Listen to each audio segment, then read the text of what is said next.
हम तुम्हें चाहते हैं ऐसे, हम तुम्हें चाह। बच्चों नमस्कार।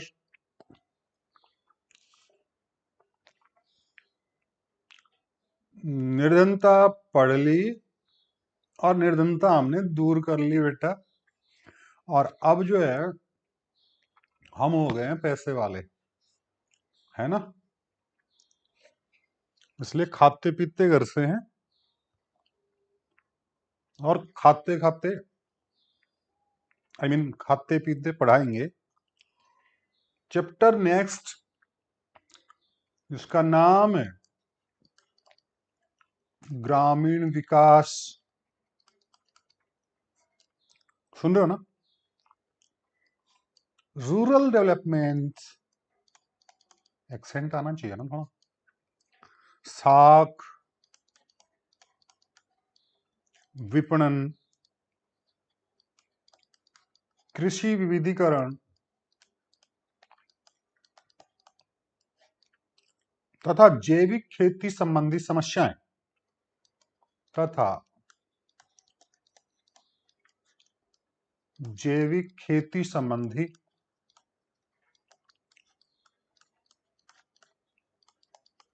समस्याएं। Rural development issues relating to credit marketing, agricultural diversification and organic farming से रिलेटेड जो बातें हैं वो इस चैप्टर में हम पढ़ेंगे बेटा। इन्हीं समस्याओं को जो है ना केंद्र बिंदु माना गया है इस चैप्टर में। और कौन कौन सी समस्याओं को अलग अलग जो है हम एक बार बांट लेते हैं कि कैसे कैसे बिंदुवार कौन कौन सी समस्याएं देखेंगे। सबसे पहली समस्या जो है वो हम इसमें देखेंगे, पॉइंट आउट कर लीजिएगा इसको, कि कृषि साख, एग्रीकल्चरल क्रेडिट जिसको हम कहते हैं, उसका अध्ययन करेंगे। कृषि उत्पाद या कृषि वस्तुएं जो हैं उनका विपणन, ये शब्द बार बार आता है बेटा, ज्यादा कठिन शब्द नहीं है। इसको इंग्लिश में कहते हैं मार्केटिंग। मार्केटिंग का मतलब जानते हैं ना, बाजार में बेचना। तीसरा है कृषि का विविधीकरण। बताऊंगा मैं इसका डिटेल से विविधीकरण क्या होता है। और चौथे बिंदु जो है वो हम बात करेंगे ऑर्गेनिक फार्मिंग की या जैविक कृषि की। इन चार बिंदुओं को केंद्र मानकर हम इस पूरे चैप्टर को जो है वो बात करने वाले हैं आज। आप ध्यान से देखें, बहुत सरल है। पेन हाथ में रखेंगे, कॉपी हाथ में रखेंगे, बिल्कुल इजी हो जाएगा। हालांकि इसका मतलब ये नहीं है कि हम बिना तैयारी किए जो है सीयूईटी को फाइट कर लेंगे, उसको क्रैक कर देंगे। ना बेटा, बैम है तो निकाल दियो। दोनों बातें हैं। मेहनत करने के बाद आपको कोई रोक नहीं सकता और बिना मेहनत आपका कोई सिलेक्शन करवा नहीं सकता। मतलब ओवर थिंकिंग करके डरना भी नहीं है और इसको हल्के में लेना भी नहीं। आपको यूं लगता है कि हमने 12th क्लास में जो है ना इसको पढ़ लिया था और अब दोबारा से रिवीजन करने की जरूरत नहीं है, तो बेटा ये बहम मत पालिएगा। पढ़ना तो अब दोबारा पढ़ने का, रिवीजन करना पड़ेगा। वहां पे पेपर का पैटर्न कुछ अलग था और अब जो है पेपर का पैटर्न कुछ अलग आएगा। वहां पे एक आध लाइन भूल गए थे तो कोई बात नहीं, आपके ऐसे टाइप क्वेश्चन थे, बड़े क्वेश्चन थे और उसको आपने सोच समझ के अपनी तरफ से बना के लिख लिया। लेकिन इसमें आपको एक एक पॉइंट जो है वो आपके दिमाग में होना चाहिए। तो इन बिंदुओं के इर्द गिर्द जो है इस चैप्टर का अध्ययन हम करेंगे। और सबसे पहली बात करते हैं इन बिंदुओं को देखते हुए, ये पूरा टॉपिक क्या है? ग्रामीण विकास का, रूरल डेवलपमेंट का। रूरल डेवलपमेंट या ग्रामीण विकास। इसको कोई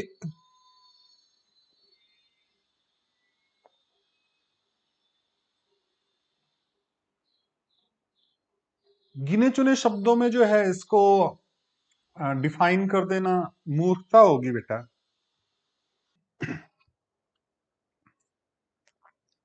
छोटे शब्दों में रूरल डेवलपमेंट को बांट देना, संकीर्ण दायरे में इसको देखना मूर्खता होगी।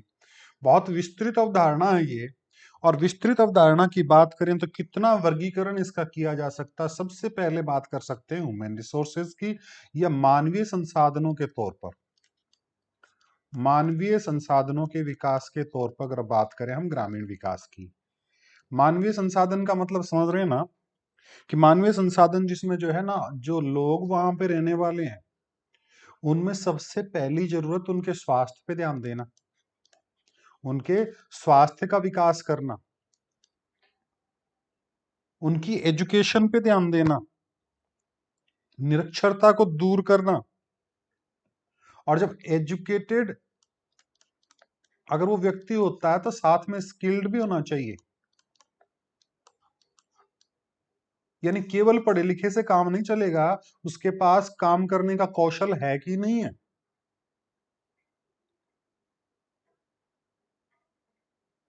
आपके हमारे घर वाले नहीं कहते हैं कि बच्चे ने बीए तो कर लिया, लेकिन बीए करने के बाद में जो है वो नौकरी लगा नहीं, और अब वो बीए करने के बाद में ऐसा है कि वो घर का काम भी नहीं कर सकता, वो मजदूरी लायक भी नहीं रहा है। इसका मतलब उसके पास स्किल नहीं है। तो केवल एजुकेटेड होने से काम नहीं चलेगा, हमें स्किल्ड भी होना चाहिए, हमारे पास स्किल भी होना चाहिए। कहने का मतलब मानवीय संसाधनों के विकास की बात करें तो उसके स्वास्थ्य के विकास की बात करें, उसके एजुकेशन की बात करें, उसमें कौशल निर्माण की बात करेंगे, उसमें स्वास्थ्य, चलो आ गया, सफाई की बात, स्वच्छता की बात, उसका आवास जो है उसकी सुविधा की बात करेंगे। ये सारी की सारी जो है ना ह्यूमन रिसोर्सेज में आती है बेटा, मानवीय संसाधन में आती है। सुन रहे हैं ना आप? पहला जो पहलू है ग्रामीण विकास का वो मानवीय संसाधन का है। दूसरा है ग्रामीण विकास में और क्या होना चाहिए, कृषि का विकास होना चाहिए। क्या होना चाहिए, कृषि का विकास। बहुत ज्यादा डिटेल आगे जब इसकी बिंदुवार बताएंगे ना तो उसके बात करेंगे। भूमि का सुधार होना चाहिए या भूमि का विकास होना चाहिए, इस बिंदु पर भी हम बात करेंगे। खेती के क्षेत्र में उत्पादन तो बढ़ाना ही बढ़ाना है बेटा, उत्पादन के साथ साथ उत्पादकता भी बढ़ानी है। यानी ये नहीं है कि 100 बीघा खेत में जो बहुत सारा उत्पादन हो गया, लेकिन हमें छोटे खेत में भी ज्यादा से ज्यादा जो है ना प्रोडक्टिविटी चाहिए। तो ये बात आ गई आपकी खेती सुधार की। खेती सुधार में आपके नए औजार लाने, नए यंत्र लाने, नए ट्रैक्टर लाना, नए थ्रेसर, ट्रॉली वगैरह जो भी हैं, जिन जिन जरूरत पड़ती है आपको, वो सारी की सारी चीजें जो हैं वो इसमें आएंगी। अब नेक्स्ट बात जो आती है रूरल डेवलपमेंट में, वो आती है आधारिक संरचना। ये बड़ी इंपॉर्टेंट चीज होती है, आधारिक संरचना, इंफ्रास्ट्रक्चर जिसको हम कह रहे हैं, उसका विकास।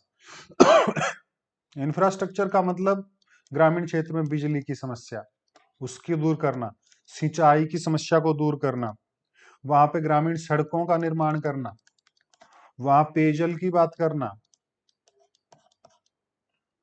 वहां के राष्ट्रीय राजमार्ग बनाना, वहां साख की समस्या को दूर करना। ये सारी की सारी टेक्नोलॉजी का विस्तार करना, जिन चीजों को टेक्नोलॉजी की जरूरत हमको इनमें पड़ेगी ग्रामीण विकास के लिए। और आपका और हमका जो हमारा जो कम्युनिकेशन करना ना, एक दूसरे से हम मिलेंगे तो उसके लिए सूचना प्रसारण तंत्र तैयार करना, कि टेलीफोन कनेक्शन नहीं होंगे, इंटरनेट नहीं होगा, एक दूसरे से कांटेक्ट नहीं कर पाएंगे, कम्युनिकेट नहीं कर पाएंगे तो बड़ी दिक्कत होगी। इनका विकास भी ग्रामीण विकास के अंतर्गत आता है। और तीसरे बिंदु की बात करें तो वो बात करेंगे हम निर्धनता के उन्मूलन की। कर चुके हैं, हालांकि हमने शुरू में कहा था निर्धनता उन्मूलन। उन्मूलन का मतलब जड़ से खत्म कर देना। इसके लिए कमजोर वर्ग जो है उसके जीवन स्तर में सुधार लाना। गरीब गरीब रहेगा ना तो उसको कुछ भी सूझेगा नहीं बेटा। गरीब ने कुछ भी कौन सोचा, गरीब ने केवल दिखा आपकी गरीबी। वो किसी भी विकास के संदर्भ में बात नहीं कर सकता। गरीब आदमी हमेशा परेशान ही रहता है। गरीबी, ये मान लीजिए कि अभिशाप है हमारे लिए, होना भी नहीं चाहिए इस देश में गरीब। हमारे सामने बड़ी बार समस्याएं आती हैं कई बार। हम बच्चों के एडमिशन के लिए, सिरोही था उस टाइम पे, बच्चों के एडमिशन के लिए जाते थे, हम उनको कहते थे आप अपने बच्चों को भेजिए, स्कूल में भेजिए, हम जो उसको पढ़ाएंगे। वो कहते साहब गरीब आदमी है। हम उनको कहते हैं, हम उनको भोजन भी करवाएंगे, उनको जो है एक पैसा नहीं लगेगा, किताबें भी उपलब्ध करवाएंगे, लेकिन फिर भी वो ये कहते हैं कि साहब गरीब आदमी है। कहने का मतलब गरीबी एक अभिशाप है, इसका उन्मूलन बहुत जरूरी है। इस अभिशाप को दूर करने के लिए हमें उनके विकास के लिए काम करने पड़ेंगे। विशेष बात करें तो कृषक समुदाय जो है, किसान वर्ग जो है, उसका जीवन स्तर सुधारना पड़ेगा, उसको सुविधाएं उपलब्ध करवाना,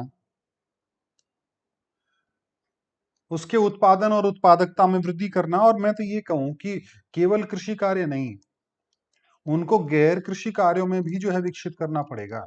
जैसे खाद्य प्रसंस्करण की बात करें हम, खाद्य प्रसंस्करण, फूड प्रोसेसिंग कहते हैं ना, ऐसे मामलों में भी किसानों को आना चाहिए। फूड प्रोसेसिंग का मतलब जानते हो ना, आपका गेहूं आपने बेचा, गोदाम में जाने से पहले उसको सुखाया जाएगा, उसको ढंग से प्रिजर्व किया जाएगा वहां पे, है ना। उसके अंदर कुछ दवाइयां मिलाई जाएंगी ताकि उसको, उसकी जो सेल्फ लाइफ है वो काफी लंबी हो। तो ये बात आई निर्धनता उन्मूलन की, समझ में आई बात। आप जिन 4 बिंदुओं की बात कर रहे थे, उनमें सबसे पहले बिंदु की बात करते हैं, कृषि शाख। कुछ बातें पिछले चैप्टर्स में आई हुई, उन्हीं को रिपीट करेंगे बेटा हम। कृषि शाख, एग्रीकल्चरल क्रेडिट, ये कृषि शाख जो है ना, एक तरह से भौतिक आगत नहीं है इसकी। आगत का मतलब जानते हो ना, इनपुट। कृषि उत्पादन में जो भी साधन लगते हैं वो सारे क्या कहलाते हैं? इनपुट्स कहलाते हैं। उत्पादन में जितने भी साधन लगते हैं वो सारे क्या कहलाते हैं? इनपुट्स लाते। ये जो है एग्रीकल्चरल की भौतिक आगत नहीं है कृषि शाख, लेकिन उन भौतिक आगतों को खरीदने के लिए, उनको उपलब्ध करवाने के लिए शाख की जरूरत पड़ती है। ये समस्या मूल है, बड़ी समस्या है। किसान जब भी खेती करता है तो उसके सामने समस्या आती है, उसको बीज खरीदने के लिए पैसा चाहिए, उसको ट्रैक्टर वाले को देने के लिए पैसा चाहिए, फसल निकालने के लिए पैसा चाहिए, ट्रांसपोर्टेशन, फसल को जो है मंडी तक पहुंचाने के लिए पैसा चाहिए। इन सारे पैसे की पूर्ति कहां से होगी? इसकी पूर्ति बेटा 2-3 प्रकार से होती है। एक तो संस्थागत, और एक होती है गैर संस्थागत। पिछले टॉपिक्स में हमने जिक्र कर चुके हैं। गैर संस्थागत का मतलब हमारे जो साहूकार हैं, गांव में पैसे देने वाले महाजन हैं, ये लोग जो है पैसा उपलब्ध करवाते हैं काफी ज्यादा ब्याज पे। और दूसरे प्रकार का जो है तो संस्थागत लोन, विभिन्न प्रकार की सहकारी समितियां बेटा, विभिन्न प्रकार के व्यापारिक बैंक जो हैं वो, ग्रामीण विकास बैंक, क्षेत्रीय ग्रामीण बैंक, नाबार्ड वगैरह का नाम आपके सामने आया, ये सारी चीजें संस्थागत चीजें हैं। ये किसान को वित्त उपलब्ध करवाती है, फाइनेंस उपलब्ध करवाती है, क्रेडिट उपलब्ध करवाती। और जैसी उसकी जरूरत है ना बेटा, वैसी जरूरत। अगर किसान को केवल बीज ही खरीदना है, क्या खरीदना है? बीज खरीदना है, तो उसको कैसे ऋण की जरूरत पड़ेगी? अल्पकालीन ऋण की जरूरत पड़ेगी, शॉर्ट टर्म लोन की जरूरत पड़ेगी। अल्पकालिक या अल्प अवधि, छोटी अवधि के लिए है इस अवधि। ये लगभग अवधि जो होती है वो 12 महीने तक की होती है बेटा, याद रखना, पहले भी जिक्र आ चुका है। अल्पकालीन लोन्स जो हैं वो लगभग कितनी अवधि के होते हैं? 12 महीने तक के होते हैं, यानी 1 साल तक के। उसके बाद में होते हैं मध्यकालिक ऋण। मध्यकालिक ऋण, ये ऋण इससे ज्यादा होते हैं बेटा, 1 साल से लेके, और इसकी अवधि होती है 5 साल तक की। इसकी अवधि कितनी होती है? 5 साल तक की। और फिर होते हैं दीर्घकालिक ऋण। दीर्घकालिक ऋण, इनकी अवधि 5 साल से ऊपर 15-20 साल तक की होती है। कई जगह 20 साल के भी होते हैं, लगभग मैक्सिमम 15 साल के होते हैं। तो ये जो हैं वो होते हैं। ये इसमें आपको जो है बीज बीज खरीदना है तो अल्पकालीन ऋण है, खाद खरीदनी है अल्पकालिक ऋण है, आपके मशीनरी छोटी मोटी लगवानी है, बाढ़ लगवानी है, छोटा मोटा कुआं खोदना मध्यकालिक ऋण है, और बड़े महंगे उपकरण आपको खरीदने हैं, भूमि में स्थायी सुधार करने हैं, तो इसके लिए आपको दीर्घकालिक ऋणों को लेना पड़ता है। किसान की जो जरूरतें हैं किसान के जो लेने वाले लोन्स हैं उनको एक तरह से दो कैटेगरीज में और बांटा जा सकता है। एक तो होते हैं उत्पादक साख, और एक होती है अनुत्पादक साख। कौन सी होती है बेटा? उत्पादक साख और अनुत्पादक साख। उत्पादक साख और अनुत्पादक साख, या उत्पादक ऋण और अनुत्पादक ऋण, दो प्रकार के लोन्स में इसको कैटेगराइज करेंगे बेटा। उत्पादक साख या उत्पादक ऋण वो होते हैं जो ऋण लेके हम उत्पादन को बढ़ाते हैं या उत्पादकता को बढ़ाते हैं। बीज के लिए लिया गया लोन, खाद के लिए लिया गया लोन, औजार उपकरण खरीदने के लिए लिया गया लोन, या कृषि संबंधी दूसरी जितनी भी जरूरतें पूरी करने के लिए किसान जो लोन ले रहा, वो सारे के सारे उत्पादक साख है, उत्पादक ऋण कहलाते हैं। अनुत्पादक, जिनसे उत्पादन में वृद्धि नहीं होती है लेकिन किसान को जरूरत होती है। किसान को होती है बेटा क्या जरूरत? किसके लिए? बेटी की शादी करनी। शादी में बहुत सारा पैसा करने से उत्पादन नहीं होना है, दिखावा करना है। उस दिखावा करने के लिए जो लोन लिया जाएगा वो अनुत्पादक है। त्योहार पे बहुत सारा खर्चा करना अनुत्पादक है। छोरो जम्यो दसोठन करो, सारा गांव ने बुलायो, आस पड़ोस के गांव बुलायो, रिश्तेदार आए, खा पी के जीम के चल गया, और लास्ट में न्यू कह गया के करियो मिठाई डंकी कौन थी?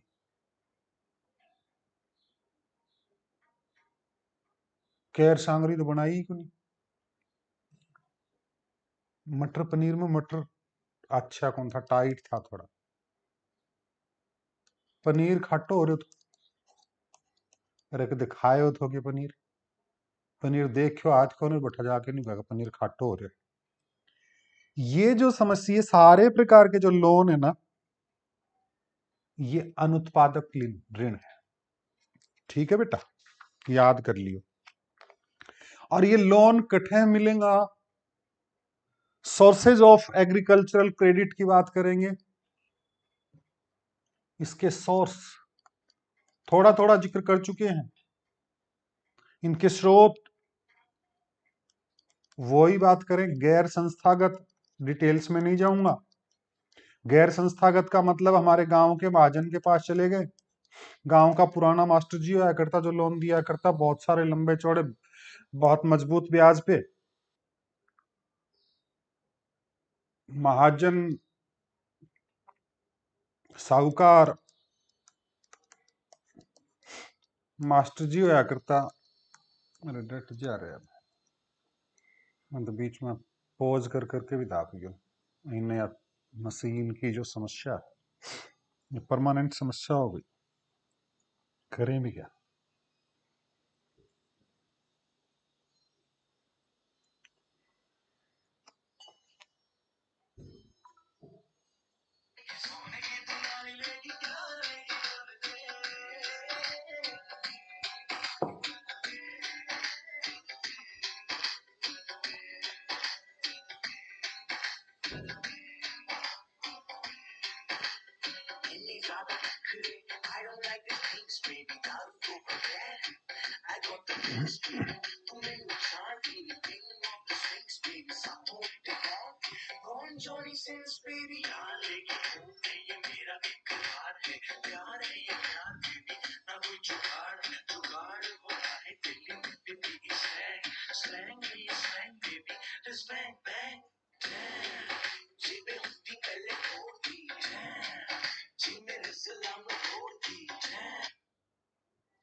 हाँ बेटा, तो ये तो आ गया गैर संस्थागत। और गैर संस्थागत में याद रखना, जो हमारी योजना काल था ना बेटा 51 से पहले, तब लगभग लोन देने का यही तरीके ज्यादा फेमस थे, और इसमें 93% जो लोन किसानों को मिलता था वो इन महाजनों से, साहूकारों से, मास्टर जी तो को नहीं आया करता मैं टाइम पर, ये तो मैं फालतू जोड़ लिया, इन लोगों से जो है वो किसानों को लोन मिलता था। कितने परसेंट? 93% तक लोन जो है वो इन लोगों से मिलता था योजना काल से पहले। 1989-90 के लगभग या 80 तक आते आते जो है काफी सुधार इसमें हुआ है। 1981 में जो है ना वो काफी सुधार इसमें हुआ है, उसके बारे में बात करूंगा। अब बात आती है संस्थागत स्रोत की। कौन से सोर्सेज? Institutional institutional sources. इसके अंतर्गत मैंने आपको बताया सबसे पहली बात आती है सहकारी समितियां। कौन सी आती हैं? सहकारी समितियां जो हैं वो किसानों की ऋण संबंधी आवश्यकताओं को पूरी करती हैं। और ये जब इंस्टीट्यूशनल लोनिंग चालू हुई ना तो 1981 के लगभग काफी सुधार हुआ था। सुधार ये हुआ कि योजना काल के प्रारंभ में कितना परसेंट जो है वो इंस्टीट्यूशनल लोन होते थे? 7%। याद है ना, अभी अभी बताया था मैंने। कैसे बताया था? कि 93% था ना। 93% कौन? जो महाजन साहूकार, नॉन इंस्टीट्यूशनल। तो बाकी कितना परसेंट बचा बेटा? 7%। तो यानी 7% इंस्टीट्यूशनल था। लेकिन 1981 तक आते आते ये 7% होना बढ़ के 9 गुना हो गया। लगभग 63% जो है वो इंस्टीट्यूशनल हो गया, और ये जो 93% होना ये हो गया बेटा 37% के लगभग, है ना। तो हम सबसे पहली बात आती है सहकारी समितियों की, कोऑपरेटिव सोसाइटी की। कोऑपरेटिव सोसाइटी जो है ना कृषि साख में आज के दिन 12-13% लोन उपलब्ध करवा है कोऑपरेटिव सोसाइटी। हालांकि बहुत ज्यादा पॉपुलर नहीं है, क्योंकि धीरे धीरे जैसे जैसे व्यापारिक बैंक वगैरह जो है इस क्षेत्र में आए और दूसरी संस्थाएं आई तो इनका योगदान काफी कम हो गया है, लेकिन फिर भी इनके अस्तित्व को नकारा नहीं जा सकता। दूसरा है रिजर्व बैंक ऑफ इंडिया। ये तो बाप है सबको, रिजर्व बैंक ऑफ इंडिया। इसके बिना तो काम नहीं चल रहा, पूरे फाइनेंस मैनेजमेंट को यही संभालता है। स्थापना कब हुई बेटा? याद रख लियो, 1935 में। रिजर्व बैंक की स्थापना 1935 में हुई, 12 साल पहले आजाद होने के 12 साल पहले अंग्रेजों का टाइम में ही होगी थी। अंग्रेजा ही कर दिया था। 1935 में जो है रिजर्व बैंक ऑफ इंडिया की स्थापना हो गई थी। ये सारे प्रकार के लोनिंग का बाप है, सारा मैनेजमेंट करता है, सारा उनका नियंत्रण करना है या कैन देनो है कितो देनो है, सारा नियम बनाने को काम ये है ना रिजर्व बैंक ऑफ इंडिया ही करता है। यानी इसमें जो रिजर्व बैंक की भूमिका जो है वो एक तरफा नहीं है, एक आयामी नहीं है, बहुआयामी है, कई प्रकार का काम करे हो। यानी ये कोई अगर ढंग से लोन नहीं दे रहा है तो नियम बनाने के, उसमें ज्यादा दे रहा है तो उसको कंट्रोलिंग करना, कम दे रहा है तो उसको गाइड करना, बहुत सारे प्रकार की बातें जो है वो इसमें आती है। यानी रिजर्व बैंक की बड़ी भूमिका है। ठीक है। तीसरी प्रकार की बात आती है व्यापारिक bank, commercial bank and state bank. State bank भी एक व्यापारिक बैंक है। व्यापारिक बैंक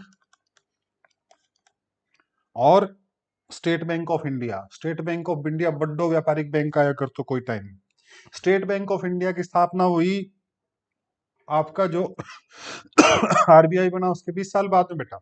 आरबीआई बने 1935 में, 20 साल बाद में, याद रख लिया। 1955 में स्थापना हुई एसबीआई की। एसबीआई के बाद में state bank of Hyderabad, state bank of Raj Bikaner and, okay भूल गया नाम, एसबीबीजे, बीकानेर एंड जयपुर। लेकिन बाद में इनको वापस से विलय कर दिया एसबीआई में। अब आजकल SBBJ, state bank of Hyderabad, ये सारा जो है वापस से एसबीआई होगा, स्टेट बैंक ऑफ इंडिया हो गए। इसकी याद रखना स्थापना कब हुई? 1955 में। पहली बाप बन्यो, बाप ही आओगे ना पहले, तो बाद में बेटो आए 1920 साल बाद में, यानी 20 साल को होगा जो बेटो जामे। याद रखना 1955 में जो है ना, और इस बैंक ने जो है कृषि साख में विशेष प्रकार की रुचि दिखाई, और जब कृषि साख में विशेष प्रकार की रुचि लेने लग गए, लोगों का भी थोड़ा रुझान बढ़ गया, तो जो है सरकार ने उस टाइम पे बैंकों का राष्ट्रीयकरण शुरू कर दिया। क्या कर दिया बेटा? बैंकों का कर दिया नेशनलाइजेशन, राष्ट्रीयकरण। क्या कर दिया? राष्ट्रीयकरण।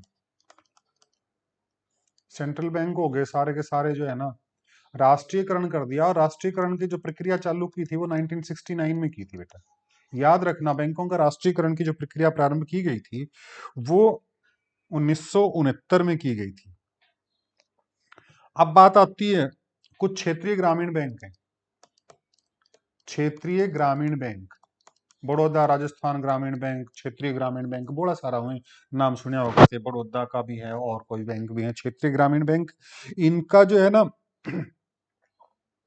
ग्रामीण क्षेत्रों में, स्पेशली ग्रामीण क्षेत्रों के लिए बने। स्टेट बैंक तो ग्रामीण और शहरी सबके लिए था, लेकिन क्षेत्रीय ग्रामीण बैंक जो है वो छोटे छोटे कस्बों में, छोटे छोटे गांवों में भी स्थापित किए गए। और ग्रामीण क्षेत्र के जो किसान थे और अन्य लोग जो थे, उनकी ऋण संबंधी सुविधाओं को, उनकी ऋण संबंधी जरूरतों को पूरा करने के लिए ये बनाए गए।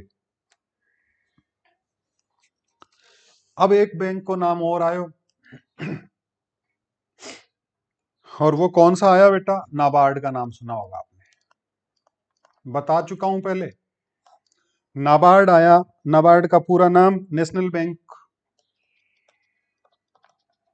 नेशनल बैंक फॉर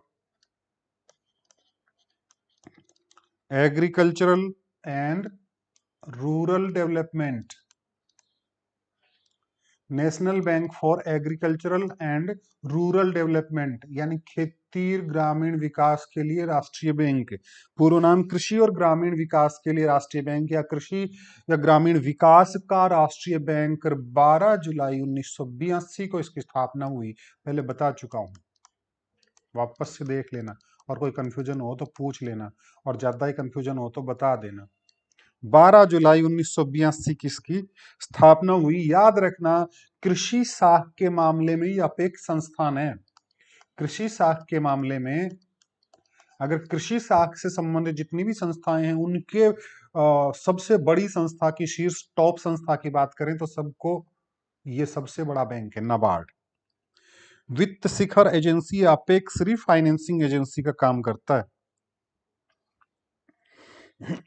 ठीक है बेटा, तो ये हो गई आपकी कृषि साख, ये बैंक। तो ये तो बात होगी कृषि साख की। अब बात कर लेते हैं कृषि विपणन की। कृषि विपणन, विपणन शब्द में वापस जिक्र कर चुका हूं, मार्केटिंग कहते हैं बेटा इसको, एग्रीकल्चरल मार्केटिंग। यानी केवल खेती में उत्पादन हो गया काफी है क्या? नहीं है। खेती में उत्पादन हो गया तो उसको जो है ना, बाजार में उसका सही दाम भी तो मिले, उस सामान को बेचेंगे भी ना, ग्रां दरखे के ग्रां बेटा। तो ये मार्केटिंग जो है ये बड़ी जरूरी चीज है, ये बहुत इंपॉर्टेंट है किसान के लिए। यानी विपणन ऐसी प्रणाली है जो उपभोक्ता जो है वो और उत्पादक जो है वो दोनों के हितों की रक्षा करती है, मार्केटिंग सिस्टम।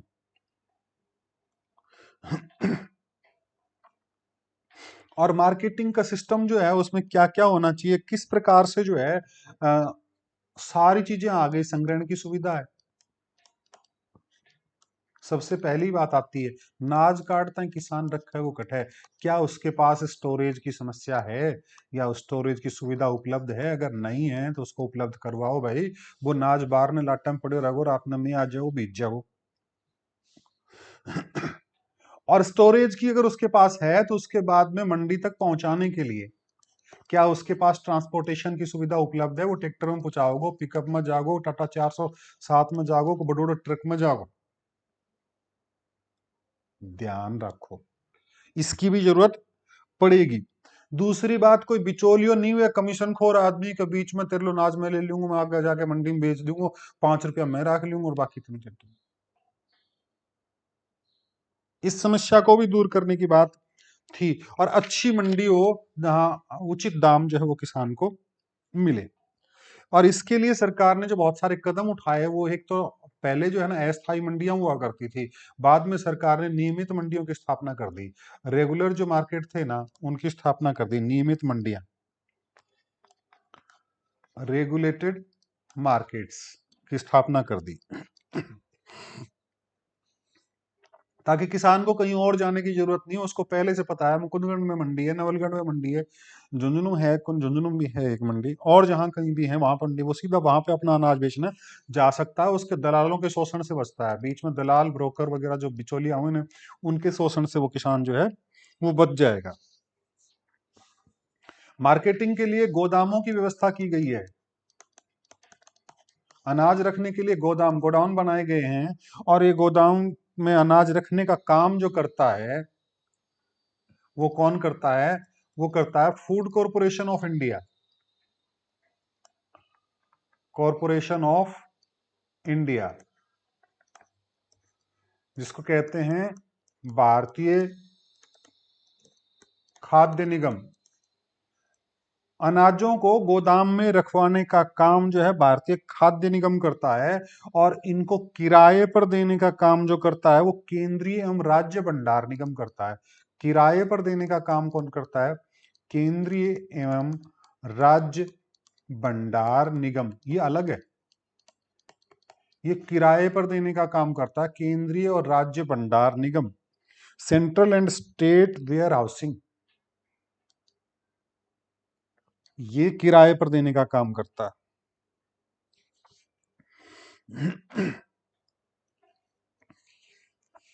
और आजकल महत्वपूर्ण कृषि वस्तुओं की बाजार में जो प्रचलित कीमतें हैं, उन कीमतों को भी किसान तक पहुंचाने की जिम्मेदारी जो है वो सरकारों की होती है, कि उसको सही कीमत का पता चले।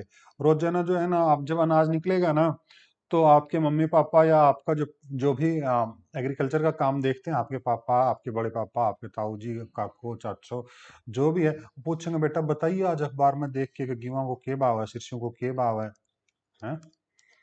तो उन कीमतों को जो है वो किसान के पास पहुंचाने की जिम्मेदारी सरकार के पास होती है। और आजकल तो एक समर्थन कीमत नीति और आ गई बेटा। समर्थन कीमत, एमएसपी वगैरह में कई बार जो है ना किसानों के आंदोलन वगैरह देखेंगे, minimum supporting price. Minimum supporting price का मतलब जो है ना, किसान के लिए सरकार एक न्यूनतम कीमत निर्धारित कर देती है कि भाई इस कीमत पे हम खरीद लेंगे। कोई खरीदे कि नहीं खरीदे, मंडी में अगर आपको इससे कम कीमत पर आपका अनाज खरीदा जा रहा है तो आप मंडी में जाने की जरूरत नहीं, हमें दे दो, हम खरीद लेंगे। यह बात आ गई कृषि विपणन की, मार्केटिंग, एग्रीकल्चर मार्केटिंग की। अब बात आती है कृषि का विविधीकरण।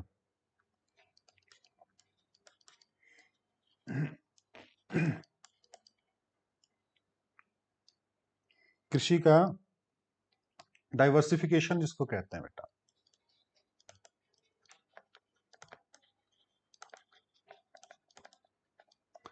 कृषि का विविधीकरण, विविधीकरण का मतलब ये एक तरह से ये कह सकता हूं मैं, विशिष्टीकरण से विपरीत हो गया।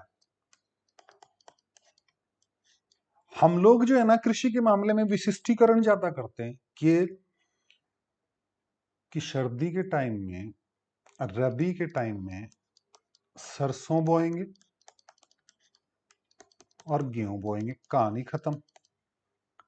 खरीफ के टाइम में बाजरा, बाजार नहीं रहे, बाजरा, मूंग, मोठ, मोठ भी कौन पाऊंगा आजकल, तो ग्वार बाली, है ना।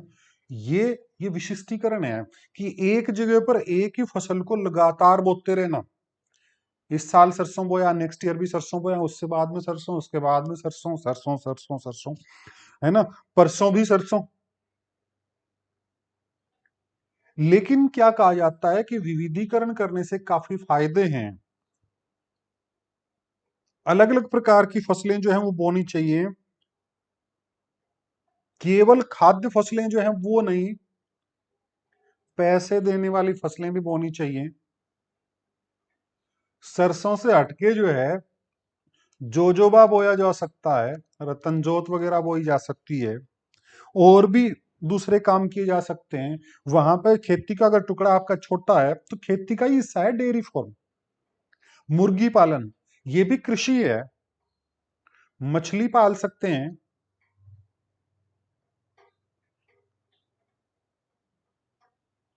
बागवानी कर सकते हैं, गार्डनिंग जिसको हम कहते हैं ना, फल लगेंगे ना, अनार लगेंगे, अनार तोड़ तोड़ के बेचेंगे, हम खाएंगे नहीं, खा भी लेंगे थोड़ा बहुत।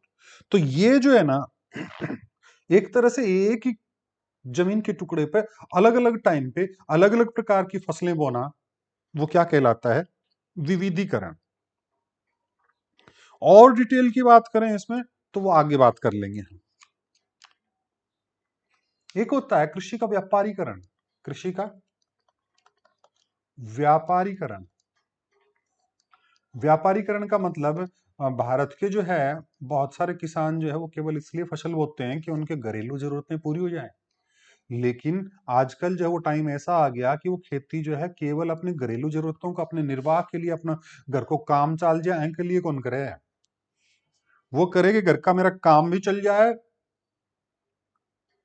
और उससे मैं समृद्धिशाली भी बन जाऊं। यानी वो व्यापारिक फसलों का उत्पादन करता बेटा आजकल। आजकल का किसान केवल खाद्य फसलों का नहीं, व्यापारिक फसलों का उत्पादन करता है।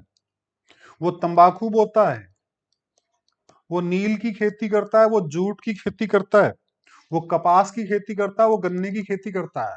ये सारी व्यापारिक फसलें हैं जो पैसा देती है, नकदी फसलें कहते हैं ना इनको, कैश क्रॉप्स।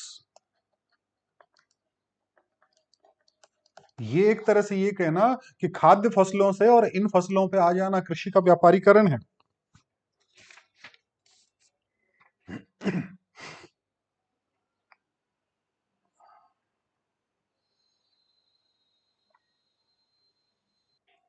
छोटे जो खेत है ना बेटा, उनके विविधीकरण जो है, उस विविधीकरण का तर्कसंगत आधार क्या है, उसके संदर्भ में थोड़ा सा जिक्र करेंगे। यानी विविधीकरण क्यों किया जाना चाहिए। हाँ तो बेटा, विविधीकरण बीच में पॉज कर दिया था, इसलिए आपको थोड़ा बहुत ब्रेक लगा होगा, पता नहीं अचानक से कहाँ खत्म किया था, कहाँ से स्टार्ट कर दिया, हो गया। विविधीकरण का जो तर्कसंगत आधार है, वो क्यों विविधीकरण किया जाता है। एक तो ये जो है ना, श्योरिटी हो जाती है, जो रिस्क फैक्टर है वो खत्म हो जाते हैं बेटा। एक ही फसल जो है वो बोएगा ना, तो उस फसल पर काफी सारे रिस्क फैक्टर आ जाते हैं, कि जैसे एक ही फसल को बार बार बोए तो कदे के बाजरे का चेपो लाग गयो, तेलियो लाग गयो, और कोई कीड़ा मकोड़ा लाग गया, और कोई बीमारी लाग गई। लगातार अगर उसी फसल को बोते रहेंगे तो इस प्रकार की बीमारियां हैं, लेकिन बदल बदल की अगर अलग अलग फसलें जो हैं वो बो रहा है, तो इन समस्याओं से मुक्ति पाई जा सकती है। यानी एक तरह से एक इकोसिस्टम ऐसा तैयार हो जाता है, पारिस्थितिकी तंत्र जो है वो ऐसा तैयार हो जाता है कि अगर अलग अलग फसलें बोएंगे ना, तो वो जो कीट हमेशा पैदा हो रहे हैं वो नहीं हो पाएगा। दूसरी रिस्क है कि मतलब पैसे वैसे की जो रिस्क है, कि उसका भाव की भी रिस्क है, कीमतों की रिस्क है, वो भी थोड़ी सी अलग हो जाएगी, कि इस टाइम पे अलग बोएंगे, उस टाइम पे अलग बोएंगे। क्रॉप रोटेशन, क्रॉप रोटेशन का नाम सुना होगा ना, यही है बिल्कुल। क्रॉप रोटेशन थोड़ा सा अलग मैटर है। आपने देखा होगा ना, ये आपका खेत है ना, और अगर विविधीकरण आपका नहीं भी हो पा रहा है, मतलब आप जो है रतन जोत पे नहीं जा पा रहे हैं, आप तंबाकू नहीं बो पा रहे हैं, तो कम से कम क्रॉप रोटेशन तो आपके किसान कर ही लेते हैं। आपके पापा से पूछना, यहाँ पे जो है ना उन्होंने बाजरा बोया था, और यहाँ पे क्या बोया था, यहाँ पे ग्वार बोया था, और इधर मूंग बोए थे। अब की बार को क्या कर रहा है, ग्वार वाली जगह पे बाजरा बो दिया, और बाजरे वाली जगह पे ग्वार बो दिया, और इसकी जगह तीसरी फसल और बो दी। ये क्रॉप रोटेशन है। इससे भी काफी हद तक जो है वो ये कह सकते हैं कि उत्पादन क्षमता जो है वो बढ़ाई जा सकती है। अब बात करते हैं आगे, एक बीच में नाम और आया HYV। हरित क्रांति के टाइम में HYV बीज आए थे ना, हाई यील्डिंग वेराइटीज, उच्च उत्पादन वाले जो बीज हैं वो याद रखना।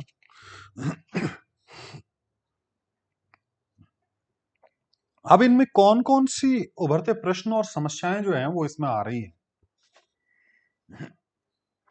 जो समस्याएं हमारे सामने आ रही हैं, वो एक तो सामाजिक और आर्थिक प्रतिबंध।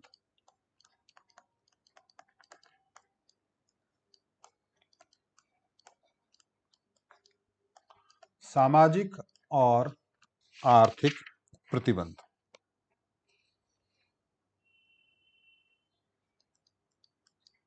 कहने का मतलब हमारा जो छोटा किसान है, ग्रामीण क्षेत्र का किसान है, वो इतने योग्य नहीं होते कि वो कुछ अलग तरह की फसलें या गैर फसली उद्यम जो हैं उनमें इन्वेस्टमेंट कर पाए। इतना पैसा उनके पास नहीं है। यानी हर किसान के पास इतना पैसा नहीं है कि वो पोल्ट्री फार्म खोल ले, वो अपना खुद का फिश पॉन्ड बना ले, वो बहुत बड़ी डेयरी खोल ले। उसके पास इतना इन्वेस्टमेंट नहीं है, क्योंकि इसमें बहुत ज्यादा पूंजी और बहुत ज्यादा इन्वेस्टमेंट की जरूरत पड़ती है, और उसके पास इतना वित्त नहीं होता है। और जब तक उसको कंफर्म नहीं लगता है कि इनसे बहुत बड़ा फायदा नहीं होना है, यानी मेंटली भी वो एक तरह से इस तरह से हो जाता है कि ना रहे हम तो कितो फायदा हुआ गो कि नहीं हुआ गो, डूब गया तो, इसलिए वो रिस्क लेने की कंडीशन में नहीं होता है। वो फसलों में फसल ही वो होता है, वो सब्जियों का उत्पादन भी नहीं कर सकता क्योंकि उसको डर लगता है। खाद्य सुरक्षा का भी एक उसका इश्यू होता है, स्टोरेज का भी एक इश्यू होता है कि वो सब्जियों को कहाँ जो है ना संभाल के रखेगा, स्टोरेज करेगा। दूसरी बात, सामाजिक प्रतिबंध जो है ना वो अलग तरह के प्रतिबंध होते हैं कि जैसे अगर कोई पशुपालन की बात करे, कोई सुअर पालन की बात करे, बड़ा अच्छा बिजनेस है सुअर पालन का, लेकिन पड़ोसी को करे सुअरडा पाले तू, शर्म को नहीं, वो फलाणु आदमी को करे। किसी ने फिश पॉन्ड बना लिया, मछली पालन कर रहा है, अरे वो तो मछली, पाप है भाई, पाप है, धर्म भ्रष्ट हो गया। आप मछली बेचते हैं, मछली को बेचारे जीव हत्या करे, ओ हो, पाप कर दिया। पोल्ट्री फार्म खोल लिया, अलग अलग प्रकार के इश्यू आते हैं। हे दृष्टि से देखते हैं अलग अलग जगह पे कि ये काम ठीक नहीं है, अपने खेती करांगा थोड़ो खा लेंगे, ये सामाजिक प्रतिबंध है बेटा। अगला आता है प्रौद्योगिकी प्रतिबंध। प्रौद्योगिकी प्रतिबंध, टेक्नोलॉजिकल जो प्रतिबंध है, किसानों को जो है लेटेस्ट टेक्नोलॉजी नहीं मिल पाती है, पता ही नहीं होता उनको। उनके पास तो पुराने परंपरागत तरीके ही होते हैं। उनको ऐसी नई तकनीक की आवश्यकता होती है कि जिससे उनको उनका उत्पादन और उत्पादकता जो है वो बहुत ज्यादा बढ़े। हालांकि सरकारें इस पे प्रयास कर रही हैं। तीसरा जो है आधारिक संरचनात्मक और संस्थागत प्रतिबंध। आधारिक संरचनात्मक एवं संस्थागत प्रतिबंध। हमारे जो इंफ्रास्ट्रक्चर जो है ना वो विकसित क्षेत्रों में ही केंद्रित है। सिंचाई की सुविधा देखेंगे तो बिजली की जो देखेंगे तो वो, सड़कें देखेंगे तो वो, यातायात का भी देखेंगे तो जितने भी विकसित क्षेत्र हैं वहां पे तो इंफ्रास्ट्रक्चर मिल जाते हैं, लेकिन ग्रामीण क्षेत्र में ये इंफ्रास्ट्रक्चर नहीं मिलते हैं, तो इस प्रकार की समस्याएं भी आती हैं। अब इनके लिए उपचारिक कदमों की बात हम करते हैं, रिमेडियल मेजर्स, कि क्या किया जाना चाहिए।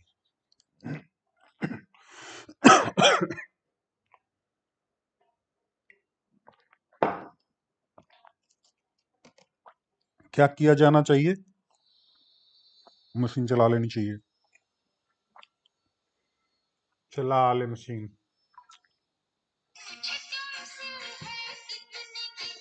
मैं गाना चलाता हूँ।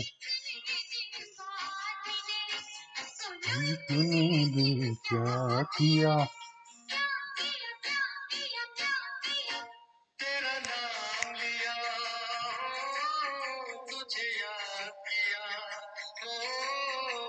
नाम लिया तुझे याद किया, तुझे याद किया, तेरा नाम लिया। मिले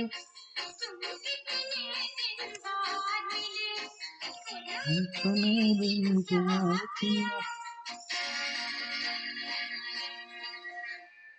नाम लिया, याद किया, तुझे याद किया, तेरा नाम लिया। लग जा रहा है गाना, बोल देर होगी सुनता।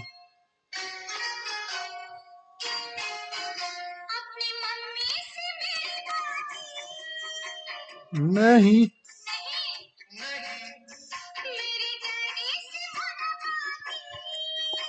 नहीं तेरी नेवर।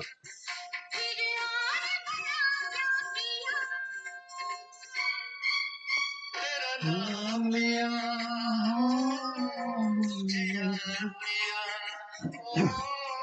तेरा नाम लिया, तुझे याद किया, तुझे नाम लिया, तुझे याद किया।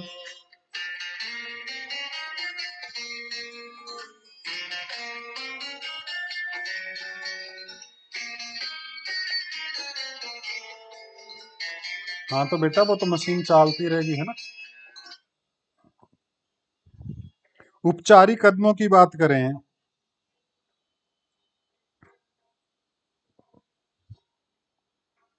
तो कुछ बातें करते हैं कि जैसे प्रथम, कीमत नीति जो है वो फलों और सब्जियों को उपलब्ध और न्यूनतम समर्थन कीमतों के रूप में पर्याप्त सुरक्षा प्रदान नहीं करती है। आपकी जो एमएसपी जो है वो इनको उपलब्ध नहीं होती है, फलों वगैरह सब्जियों को, क्योंकि इन वस्तुओं की कीमतों में बहुत ज्यादा उतार चढ़ाव आते हैं कि कभी प्याज सस्ता हो गया, कभी बहुत महंगा हो गया। इसलिए जो एमएसपी वगैरह जो है ना, वो खाद्य फसलों के में ही जो है उपलब्ध करवाते हैं। तो इन फसलों के लिए जो है वो उत्पादन करना बहुत कठिन है। और कब तक कठिन है? जब तक इनके लिए कोई प्रोटेक्शन कीमतों का नहीं मिल पाता है। तो वो प्रोटेक्शन जरूरी है कि इन कीमतों को भी, इन फसलों को भी जो है कीमत का प्रोटेक्शन मिलेगी, कम से कम एमएसपी वगैरह या कोई इस प्रकार की स्कीम जो है वो लागू की जाए। दूसरी प्रकार की जो है, छोटे जो किसान होते हैं उनको स्टोरेज की सुविधा नहीं होती, कोल्ड स्टोरेज। आलू ग्रह पड़ा पड़ा खराब हो जाएगा, उनको कोल्ड स्टोरेज नहीं मिलेगा।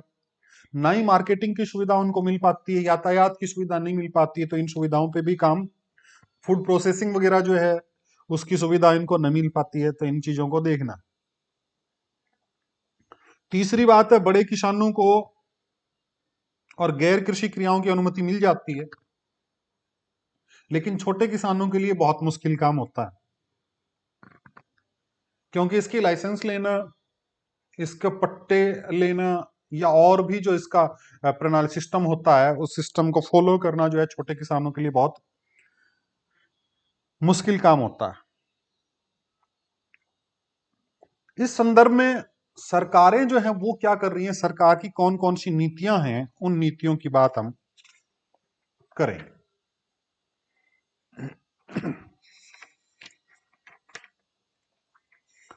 10 मिनट का बचा है, ये डट जाने तो मैं 10 मिनट में पूरा कर दूं, 10 से 15 मिनट। विविधीकरण से संबंधित सरकार की नीतियां और रणनीतियां, कौन कौन सी पॉलिसीज हैं, कौन कौन सी स्ट्रेटेजीज हैं। एक तो है उत्तरी पूर्वी क्षेत्र में, नॉर्थ ईस्ट के लिए, उत्तरी पूर्वी क्षेत्र में बागवानी की एकीकृत विकास के लिए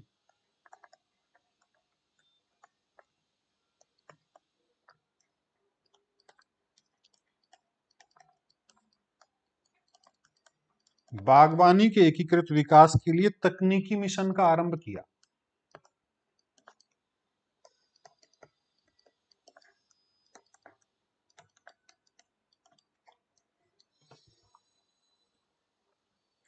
इस कार्यक्रम के तहत अनुसंधान, उत्पादन, विस्तार, कटाई के पश्चात प्रबंध के लिए, उसके प्रोसेसिंग के लिए, उसके मार्केटिंग के लिए और उसके निर्यात के लिए काफी सारे प्रयास जो हैं वो किए गए। दूसरी बात, राष्ट्रीय कृषि बीमा योजना, राष्ट्रीय कृषि बीमा योजना का क्रियान्वयन करना। राष्ट्रीय कृषि बीमा योजना, इसके अंतर्गत खाद्य फसलें आती हैं, तिलहन आती हैं, वार्षिक व्यापारिक और बागवानी फसलें शामिल की गई है। इसके अंतर्गत छोटे और सीमांत किसान, यानी एक तरह से इंश्योरेंस होता बेटा फसलों का। अगर फसल बर्बाद हो गई ना, तो छोटे और सीमांत किसान किसान को जो है उस खराबे का लगभग 50% तक अनुदान मिल जाता है, उसको आर्थिक सहायता मिल जाती है, सब्सिडी प्राप्त हो जाती है राष्ट्रीय कृषि बीमा योजना के तहत। एक कपास के संदर्भ में एक योजना और आई थी, वो थी कपास के तकनीकी मिशन की कार्रवाई।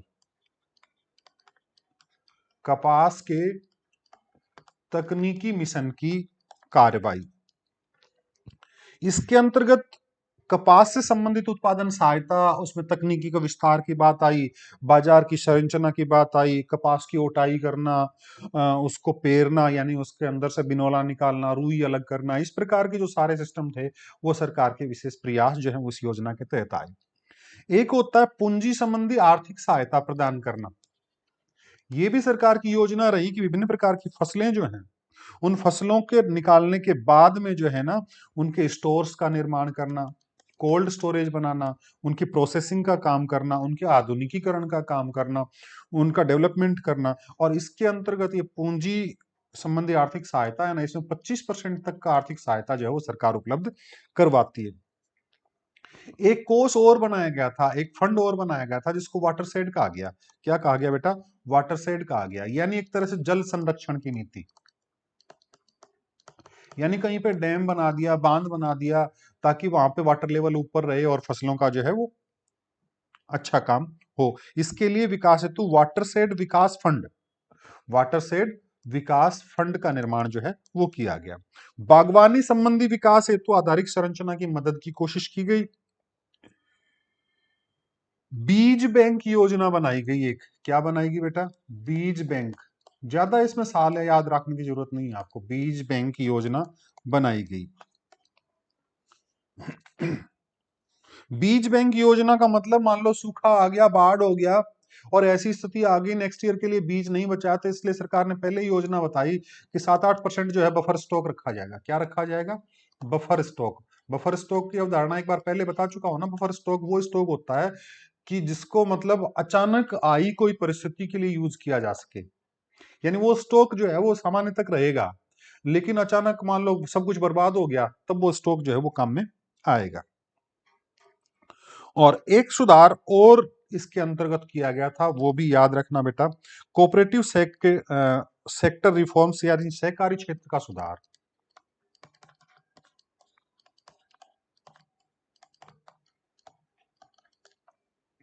सहकारी क्षेत्र का सुधार।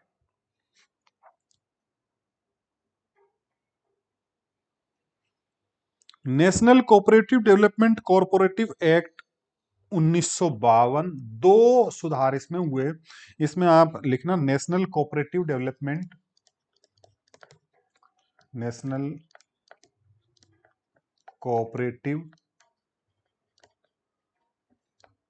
डेवलपमेंट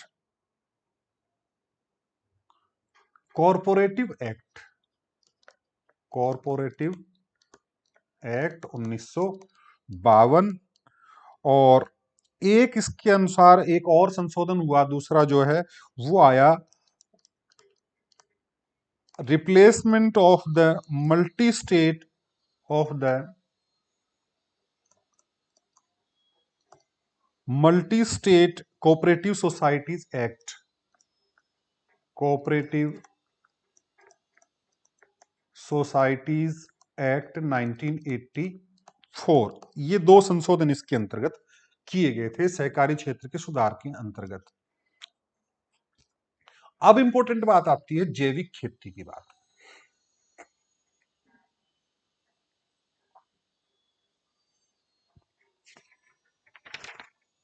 बेटा देखो, डिस्टर्ब आप भी हो रहे होंगे, बीच बीच में आवाज आ रही, कितना गाना सुनाऊं था। एक और बना लूंगा कल, है ना। आज 8 ही पूरा करते हूँ, क्योंकि वो रोज की समस्या है। बीच बीच में पॉज कर करके गाने सुन सुन के भी हो गयो बेटा। क्या करूं मेरे को, कोई कमरो हिस्सो तो हाथ कोनी का पूरा पैक कर दूं और आवाज बिल्कुल आ गई कि नहीं, है ना।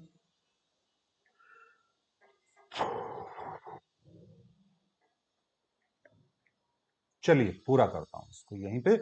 जैविक खेती बड़ा इंपॉर्टेंट है, इसके जस्ट कल इसको एक वीडियो और बनाऊंगा। जैविक खेती, जैविक कृषि जिसको कहते हैं ना, ऑर्गेनिक फार्मिंग, ऑर्गेनिक फार्मिंग धारणीय खेती प्रणाली है तो थोड़ी सी, आधे घंटे तो काट लूंगा मैं। खैर, मिलते हैं कल, है ना। बाय।